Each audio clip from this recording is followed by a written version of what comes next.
been 3 years. 3 years since I bought my first Ferrari. First and only Ferrari. But is the excitement still there? Is the passion still there? Is it still as exciting as that day one? That's the big question.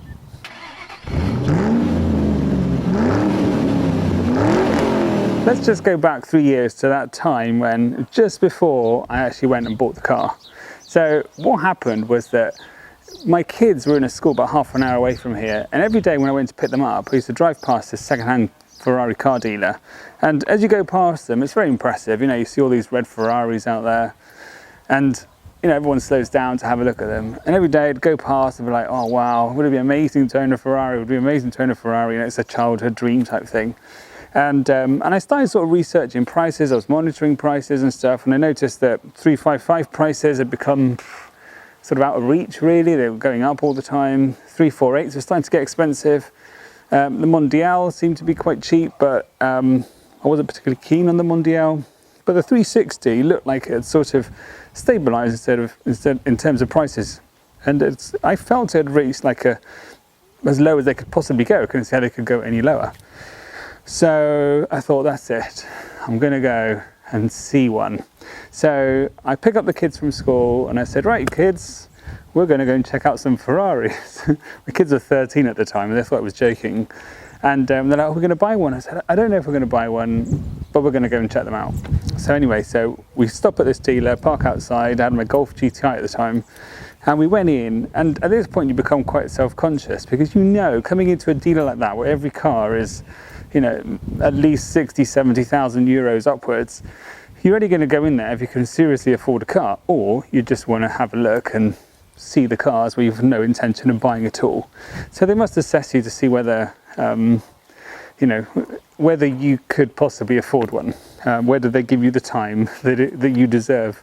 You feel like that anyway. You know, I don't have any expensive watches, I don't tend to wear expensive clothes or anything.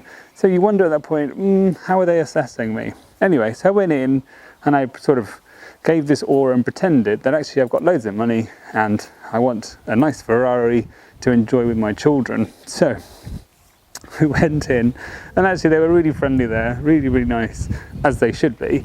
And I was having a look, and in my head I sort of had a price for a car. I'd seen one online really cheap, and they didn't have anything that cheap. And I didn't want a Spider, I wanted a coupe. But somehow I ended up looking at this car, and he knocked some. It actually didn't belong to them, it belonged to somebody else, and they were selling it for this other person. And they sort of, you know, they were trying to rush it out because the other guy needed the money. So they gave me a really good price on it. And I said, well, obviously the next thing is I need to take it for a test drive. At the point where I asked for the test drive, I thought they might actually tell me to pee off, because, you know, you can't just turn up and go, oh, can I just drive a Ferrari, please, for a few hours or half an hour, whatever it's going to be. So I didn't know whether they were going to say yes or no, but obviously you can't buy a car like this unless take it for a test drive. So I said, oh, okay, well, interesting, okay. In my head I'm trying to work out, I thought, I can't really afford it, but I need to go and try it out. And so I said, okay, can I take it for a test drive? I said, yeah, good, yeah, fine. When can you come? So I was like, I think it was like a Tuesday or a Wednesday, and I said, well, can we do it Friday morning? He said, yeah, fine. So I was like, oh my God, Friday morning. So I got in the car with my girls, and they're like, Dad, what are you going to do? I'm like, well, I'm going to come and try it Friday morning. And they're like, you're going to buy it? I'm like, I don't know. The only thing I know is that I've never driven a Ferrari before. So it's going to be the first time I actually drive a Ferrari. The anxiety from Tuesday to Friday morning that you're going to drive quite an expensive car that you could possibly not afford, it's quite nerve-wracking. It's quite a tense time. Exciting. The thought of getting into a Ferrari for the first time and actually driving it, it's something very, very special. And I'll never forget that moment. I'll never forget the moment we walked into the dealer. I'll never forget the moment I sat in the car for the first time. And I'll never forget the moment they started the engine up.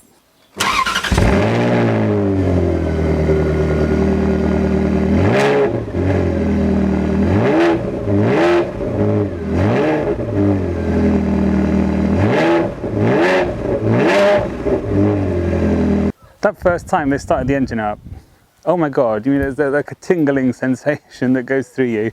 This has a Capristo Stage 3 exhaust, so it sounds particularly loud.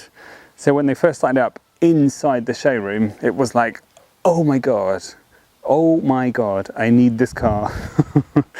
It's quite something when you first hear it. So one thing is to see it, the other thing is to hear it. The next thing obviously is to drive it.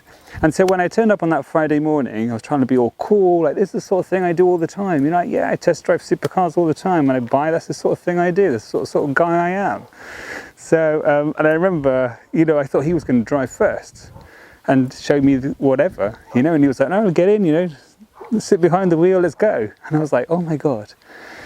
That first time that I sat inside the car and I sat holding that steering wheel with a Ferrari badge looking back at me, there's a moment that stays with me all the time. I never forget that sensation, that feeling. And I never forget, you know, flipping the right paddle, putting it into first gear and pulling away. Thinking, oh my God, just don't trash it. Just don't trash the car. That was all that could go through my head. I just do not want to crash into anything, hit anything, or slide off the road and do something stupid. But obviously the dealer's trying to sell me the car. So we went up this road and he was like, yeah, give it some, give it some. I'm thinking, oh my God, I really don't want to give it some, because what if something goes horribly wrong? I have no idea what the limits are on this car. I have no idea how it handles. I've just no idea at all. I had no comprehension as to what this car was going to be like. So it was all a bit of a blur, to be honest, at the time. I remember afterwards going, when we got back to the dealer after about half an hour, and he said, well, what do you want to do? So in my blurry mind and, you know, feeling all what the hell just happened, I just drove a Ferrari sort of feeling, I just went, I'll take it. I shook his hand and I was like, right, I'll take it. And I left there sort of like, oh my God, I've just told him I'm going to buy a Ferrari. I sort of felt a bit committed at that point to actually go ahead with the deal. It's really weird. I mean, it just completely sort of, I don't know if you're like me, you know, if I was growing up from a very young age, and the thought of owning a supercar, anything with a Ferrari badge, a Lamborghini badge, a Maserati, anything like that was just so out of reach, so far away, so potentially impossible. And the first time you potentially can afford to buy a car like this, and even just to be able to drive a car like this, there's something very magical about that experience. So anyway, I'd agreed to buy it, and then I went to the bank and I said, I need some money, please. I want to buy a Ferrari. The bank manager thought I was joking. In this area, nobody buys a Ferrari. So when I said, no, I am deadly serious, I want to buy a Ferrari, I just need some money, please.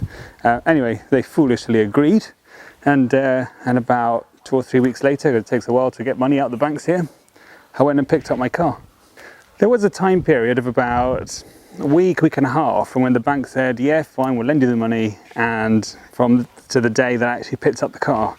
And that week and a half, I couldn't concentrate on anything else. I don't know how I did any work. I don't know how I actually made any dinner for the kids. I don't know how anything actually happened, because I was in a complete blur. I was in a complete sort of another world. You know, this was something magical was happening and I couldn't explain it. I couldn't deal with it. It's really weird. And as some people watching probably think, oh, just get over it. It's just a car. It is a car, and it is just a car, and I use it as it's just a car. I use it quite a lot, actually. But it's not that. It's just that when you've dreamed of something for so long, sometimes you believe that it'll never happen and you don't think that you'll ever get it. It's just something that only other people will have.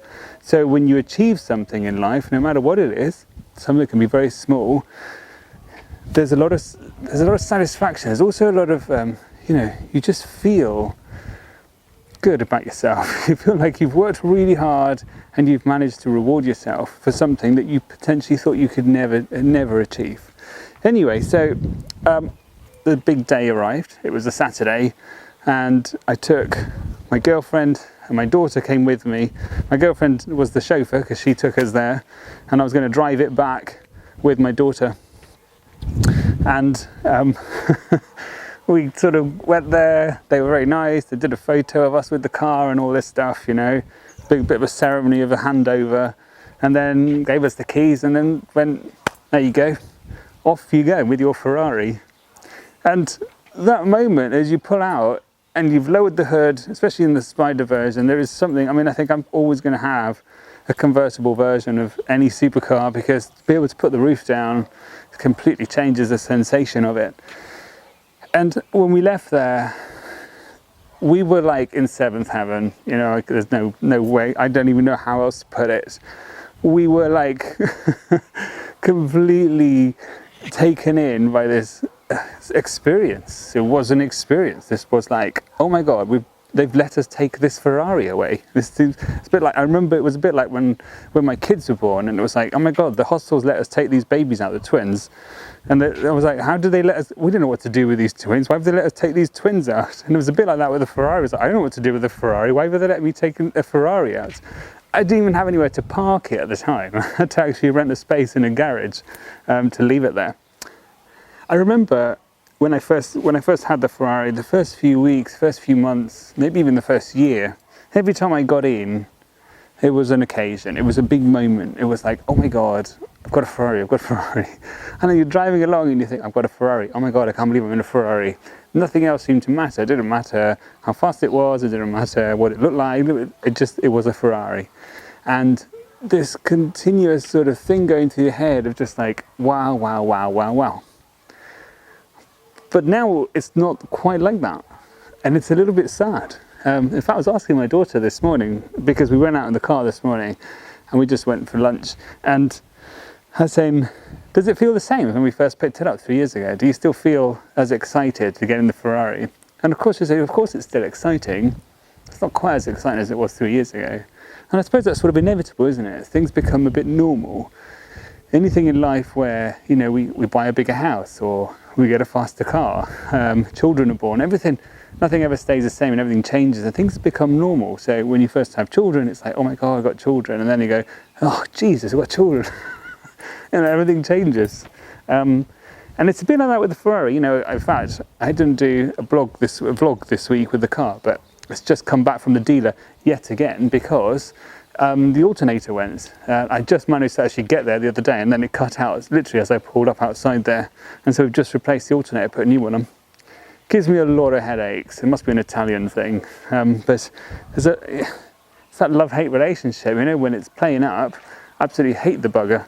But when it's healthy, the smile it puts on your face is enormous.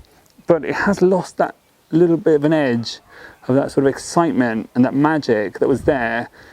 I would say first few months, definitely. How I can see why, for example, maybe, you know, people with a lot of money, they sort of then have to get the next big thing. You know, they're buying a LaFerrari, or they're buying a Bugatti, or they're buying, because the feeling of, oh, I've sort of been there, done it, got that. Yeah, it's just a Ferrari, you know. They've got to have this next thing to get their next fix or whatever it is. Now, I'm not about to buy a LaFerrari or anything, by the way, and I'm very happy with my 360.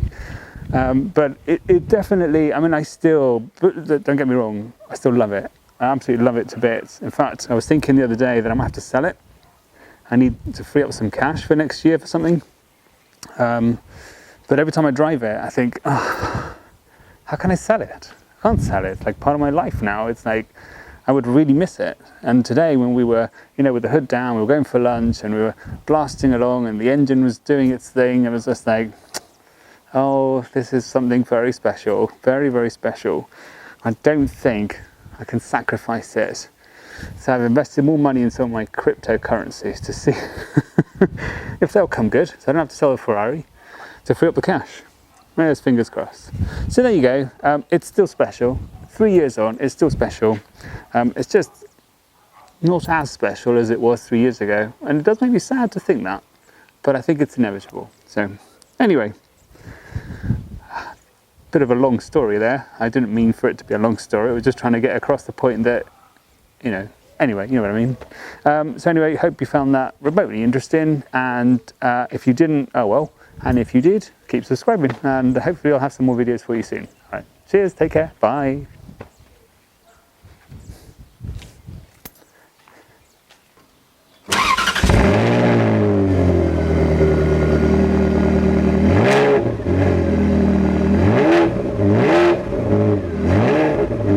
it.